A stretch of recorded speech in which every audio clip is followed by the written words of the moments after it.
जय जोहार, जय छत्तीसगढ़ साथियों। स्वागत है आप सभी का आपके अपने चैनल अपडेट मित्र पर, जहां पर आपको डेली छत्तीसगढ़ से रिलेटेड न्यूज़ मिलता रहता है। तो जानेंगे सुबह की ताज़ा खबरें को। आज है 13 अक्टूबर, कल था विजयदशमी। तो विजयदशमी आप बड़े धूमधाम से मनाए हैं और आशा करता हूँ आप बड़े ही अच्छे तरीके से मनाए होंगे। तो कैसा गया कमेंट बॉक्स में बताइएगा। और आज 13 अक्टूबर की तमाम बड़ी खबरों, संडे की तमाम बड़ी खबरें, ताज़ा खबरें को हम जानने वाले हैं। कल विजयदशमी में कहाँ कहाँ क्या हुआ, सभी जानकारी इस वीडियो में आपको देने वाला हूँ। वैसे आप कौन से जिले से हैं, कौन से गांव से हैं, कमेंट सेक्शन में बताइएगा, ताकि आपके आसपास का न्यूज़ भी हम आप तक पहुंचा सकें। तो चलिए बिना किसी देरी के शुरू करते हैं, ताज़ा खबरों की ओर नज़र डालते हैं। पहली खबर आ रही है राष्ट्रपति द्रौपदी मुर्मू को लेकर। द्रौपदी मुर्मू का छत्तीसगढ़ में 2 दिवसीय दौरे का कार्यक्रम तय हो गया है, जिसकी तैयारियां भी शुरू हो गई है। राष्ट्रपति 25 और 26 अक्टूबर को विभिन्न शैक्षणिक और सांस्कृतिक कार्यक्रम में शामिल होंगे। राष्ट्रपति के प्रवास की तैयारियों को लेकर शुक्रवार को राजभवन में बैठक हुई थी, जिसमें राज्यपाल रमेन डेका ने सचिव यशवंत कुमार से निर्धारित प्रोटोकॉल के अनुसार अधिकारियों को तैयारियां सुनिश्चित करने के निर्देश दिए थे। अगली बड़ी खबर आ रही है लोरमी से। लोरमी क्षेत्र के ग्राम देवरी में रहने वाले शिव कुमारी 24 वर्ष की शादी करीब 6 साल पहले कोटा क्षेत्र के डिंडोल में रहने वाले प्रकाश पौरते 26 साल के साथ हुई थी। उनकी एक बेटी भी है। महिला ने 14 जुलाई की सुबह अपने घर में फांसी लगाकर आत्महत्या कर ली। जी हाँ, स्वजन ने उसकी लाश फांसी के फंदे पर लटकते देख गाँव वालों को जानकारी दी। साथ ही कोटा थाने में सूचना भी दी गई। इस पर पुलिस ने 100 कब्जे में लेकर पीएम कराया है। पोस्टमार्टम के बाद जो रिपोर्ट निकल कर आएगा, उससे पता चलेगा कि महिला की मौत कैसे हुई है। अगली खबर है जिला मुख्यालय से 25 किलोमीटर दूर स्थित ग्राम अकलतरी की महिला ने अपने जज्बे और हिम्मत से गांव को एक नई पहचान दी है। अकलतरी अब पशु आहार उत्पादन के क्षेत्र में एक ब्रांड के रूप में उभर रहा है। यहाँ बनने वाले पशु आहार पहले की गाँव मांग नहीं थी। अगली बड़ी खबर आ रही है राजधानी रायपुर के विधानसभा इलाके में एक 3 साल के बच्चे की हत्या की घटना से मामला सामने आया है। बच्चे का शव वीआईसीसी सिटी के गोल चौक के पास झाड़ियों में पाया गया। घटना ने पूरे इलाके में हड़कंप मचा दिया है। सूचना मिलते ही पुलिस मौके पर पहुंच गई और शव को पोस्टमार्टम के लिए भेज दिया गया। पुलिस अब मामले की गहराई से जाँच कर रही है, फिर पता चलेगा क्या हुआ है। अगली खबर आ रही है युवा के बीच वित्तीय जागरूकता में तेजी से वृद्धि हो रही है और इसके साथ ही निवेश के नए नए उभरते विकल्पों के प्रति उनका रुझान भी बढ़ता जा रहा है।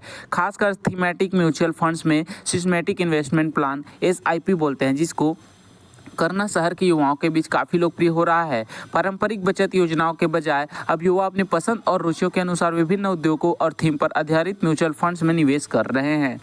अगली खबर है विजयदशमी पर्व, जिसे दशहरा के नाम से जाना जाता है। कल शनिवार को पूरे छत्तीसगढ़ में धूमधाम से मनाया गया। यह पर्व बुराई और अच्छाई की जीत का प्रतीक है और इसे हर साल रावण के पुतले का दहन करके मनाया जाता है। इस बार विशेष आकर्षण का केंद्र बना हुआ था रावण के पुतला, जो विभिन्न स्थानों पर स्थापित किए गए थे। नेक्स्ट न्यूज़ आ रहा है राज्य ब्यूरो नई दुनिया छत्तीसगढ़ में नक्सलियों को हथियार और गोला बारूद की सप्लाई करने के मामले में राष्ट्रीय जांच एजेंसी यानी कि एनआईए ने एक महत्वपूर्ण सफलता हासिल की है। शुक्रवार को एनआईए ने इस साजिश से जुड़े 2 प्रमुख आरोपियों को गिरफ्तार किया है। गिरफ्तार किए गए दोनों आरोपियों में उत्तर प्रदेश के जिला प्रयागराज के रहने वाले सुधीर त्रिपाठी और सूरज निषाद शामिल है। इसकी गिरफ्तारी के बाद इस मामले में अब तक कुल 6 आरोपी को पकड़ा जा चुका है।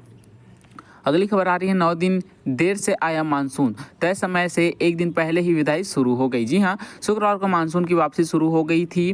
पूरे प्रदेश में मानसूनी वापसी में अब 2 दिन और लग सकते हैं, यानी कि 13 अक्टूबर से वातावरण में नमी की मात्रा गिरावट होने की संभावना, जिसके कारण 13 अक्टूबर यानी कि आज मानसून की पूर्ण विदाई संभव है। तो आज के बाद मानसून की विदाई हो चुकी है। ठीक है, तो अगली बड़ी खबर आ रही है विष्णुदेव साय मुखिया को लेकर। प्रदेश के मुख्य विष्णुदेव साय ने छत्तीसगढ़ वासियों को दशहरा पर्व की बधाई दी थी, शुभकामनाएं भी दी थी। मुख्यमंत्री ने कामना की कि विजयदशमी का पावन पर्व सभी के जीवन में नकारात्मकता और कठिनाइयों को अंत करने के साथ सुख समृद्धि की खुशहाली लेकर आएंगे। अगली बड़ी खबर आ रही है खाद्य मंत्री और महासमुंद जिले के प्रभारी मंत्री दयालदास बघेल ने महासमुंद के लोगों को दिवाली की बड़ी सौगात दी। महासमुंद में प्रधानमंत्री आवास मेला का आयोजन किया गया। इसके तहत 21,000 से अधिक लोगों को पीएम आवास योजना के तहत आवास की मंजूरी पत्र दिया गया। जिन आवास की मंजूरी मिली है उसके तहत नए स्वीकृत आवासों का प्रतीकात्मक भूमि पूजन भी किया गया। पीएम आवास योजना के तहत जिन लोगों के आवास पूरे हो गए हैं उन्हें आवास की चाबी भी दी गई। इस मौके पर मंत्री दयालदास बघेल ने लोगों को कहा कि हमारी सरकार ने प्रदेश के 18 लाख लोगों के लिए पक्के मकान की स्वीकृति दी है, जिससे हजारों आवासहीन परिवारों को घर मिल जाएगा। अगली बड़ी खबर आ रही है भत्ता को लेकर। छत्तीसगढ़ में विधायक का यात्रा भत्ता बढ़ाया गया है। भत्ते में दोगुनी बढ़ोतरी की गई है। इस बढ़ोतरी के बाद विधायकों को अब ज्यादा रकम का भुगतान किया जाएगा। राज्य सरकार ने विधायकों के यात्रा भत्ता 10 रुपये प्रति किलोमीटर बढ़ाकर 20 रुपये प्रति किलोमीटर कर दिया गया है। इस तरह अब विधायक को प्रति किलोमीटर के हिसाब से 10 रुपये बढ़ा हुआ भत्ता मिलेगा। राज्य सरकार के संसदीय कार्य विभाग ने यात्रा भत्ता को लेकर अधिसूचना जारी कर दी है। इस अधिसूचना के मुताबिक छत्तीसगढ़ विधानसभा सदस्य वेतन भत्ता तथा पेंशन अधिनियम 1972 की धारा 9 द्वारा प्रदत्त शक्तियों का प्रयोग करते हुए राज्य सरकार ने छत्तीसगढ़ विधानमंडल भत्ता यात्रा नियम 1957 में संशोधन किया, जिसके अंतर्गत अब नियम 3 के उप नियम 1 में अंक तथा शब्द 10 रुपये के स्थान पर अंक तथा शब्द 20 रुपये प्रतिस्थापित कर दिया गया है। अगली बड़ी खबर है कवर्धा जिले से। कवर्धा में शाही दशहरा शनिवार को मनाया जाता है। शाही दशहरा की परंपरा 273 साल पुरानी है। वर्ष 1751 में कवर्धा राज परिवार की राजगद्दी की स्थापना हुई थी। तब महाराज स्वर्गीय महाबली सिंह ने इस परंपरा की शुरुआत की थी, जो आज भी कायम है। पुराने ज़माने में दशहरा के दौरान राजा ठाट बाट के रथ लेकर नगर भ्रमण के लिए निकलते थे। इस दौरान बग्गियों को विशेष रूप से सजाया जाता था। जब राजा सज धज कर बग्गियों के बीच जनता के बीच आते थे तो उनके दर्शन करने लोगों को भीड़ उमड़ती थी। मान्यता है कि दशहरा के दिन राजा का दर्शन करना शुभ माना जाता है, इसलिए दशहरे पर्व पर कवर्धा समेत दूर दराज के 1000 लोगों की भीड़ जुटती है। 273 साल बाद भी यह परंपरा आज कायम है। दशहरा के पूर्व कवर्धा स्टेट के राज्य योगेश्वर राज सिंह राजकुमार मैकलेश्वर राज सिंह शाम होते ही मोती महल से शाही रथ में सवार होकर नगर भ्रमण करने निकलेंगे। इस दौरान लोगों को अभिवादन स्वीकार करते हुए आगे बढ़े। जैसे ही महल दरबार हाल से राजा निकले, महल परी एकत्रित विशाल जन समूह दर्शन का उनका जयकारा लगाते गए। अगली खबर आ रही है बालोद जिले से। छत्तीसगढ़ के बालोद जिले के पुरूर थाना क्षेत्र के चिटौद गांव में एक दिल दहला देने वाली घटना सामने आई है, जहां एक पति ने अपनी पत्नी की हत्या कर दी। बताया जा रहा है कि आरोपी ने अपनी पत्नी को अफेयर का शक जताते हुए पहले उसे बेड पर लिटाया, फिर उसके साथ हाथ और पैर को साड़ी से बांध दिया। इसके बाद उसने गमछे से उसका गला घोंट के उसकी हत्या कर दी।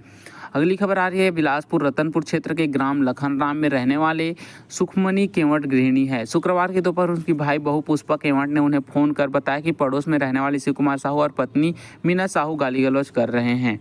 उसके बाद अपनी बीवी की हत्या कर दी गई। अगली बड़ी खबर आ रही है बस्तर से। पूरे देश में शनिवार को विजयदशमी का पर्व धूमधाम से मनाया जा रहा था। विजयदशमी के मौके पर शस्त्र खास विधि से पूजा अर्चना की जाती है। छत्तीसगढ़ के नक्सल प्रभावित बस्तर में नक्सली मोर्चे पर तैनात सुरक्षा बलों के जवान ने भी शनिवार को अपने अत्याधुनिक हथियारों की पूजा की। सुरक्षा बलों ने पूजा के बाद बलि के रूप में रखिया कुम्हड़ा और बलि दी। इसके साथ ही अधिकारियों ने बंदूक से सलामी भी दी। सुरक्षा बलों के लिए उनके शस्त्र काफ़ी महत्वपूर्ण होते हैं। इन्हीं हथियारों की मदद से जवान माओवादियों पर प्रहार करते हैं। इस बारे में बस्तर आईजी सुंदर राजपी ने कहा कि विजयदशमी के मौके पर संभागीय मुख्यालय जगदलपुर के रक्षित केंद्र में शस्त्र पूजा आयोजित किया गया है।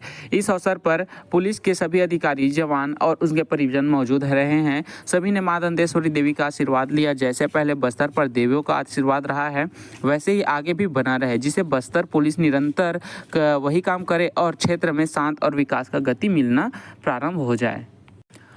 अगली न्यूज़ आ रही है रायपुर पुलिस लाइन में। हर साल की तरह इस बार भी विजयदशमी के अवसर पर शनिवार को शस्त्र पूजा की गई थी। इस शस्त्र पूजा में एसपी संतोष कुमार सिंह परिवार सहित पहुंचे थे। शस्त्र पूजा के बाद हवाई फायरिंग भी की गई। पुलिस लाइन में पुलिस विभाग ने शस्त्र पूजा का आयोजन किया गया, जिसमें पूरे विधि विधान से पूजा अर्चना के बाद हवन का कार्यक्रम किया गया। अगली बड़ी खबर आ रही है रायपुर जिले से। मंगलवार 15 अक्टूबर को एम्स रायपुर में सीनियर रेजिडेंट गैर शैक्षणिक पद के लिए वॉक इन इंटरव्यू होने वाला है। आवेदकों से कहा गया है कि 15 अक्टूबर को साक्षात्कार में शामिल हो सकते हैं। आवेदक अपने साथ मंगाए गए कागजात लेकर आएँ। तय सीमा के अनुसार आने वाले आवेदक को ही इस वॉक इन इंटरव्यू में शामिल होने दिया जाएगा। एम्स रायपुर की ओर से जारी अधिसूचना में कहा गया है कि जो उम्मीदवार एम्स रायपुर में नौकरी पाने की इच्छा रखते हैं, वो पात्रता और बताई गई शर्तों के मुताबिक आवेदन करें। आवेदकों से कहा गया है कि मांगी गई आयु सीमा और दिए जाने वाले वेतनमान की जानकारी के लिए वो हमारी वेबसाइट यानी कि www.emsraipur.edu.in पर जाकर सही हासिल कर सकते हैं, जानकारी हासिल कर सकते हैं।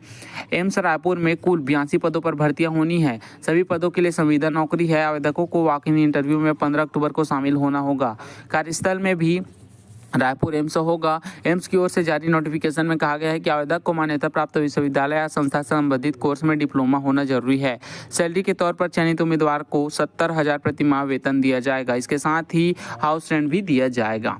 तो हमने आपको छत्तीसगढ़ की तमाम ताज़ा खबरें को बता दिया है। आज है 13 अक्टूबर, तो 13 अक्टूबर की संडे की तमाम बड़ी खबर, सुबह सुबह की ताज़ा खबर बता दिया है। ऐसी छत्तीसगढ़ की न्यूज़ के लिए हमारे चैनल पर बने रहिए। चैनल को सब्सक्राइब जरूर कीजिएगा।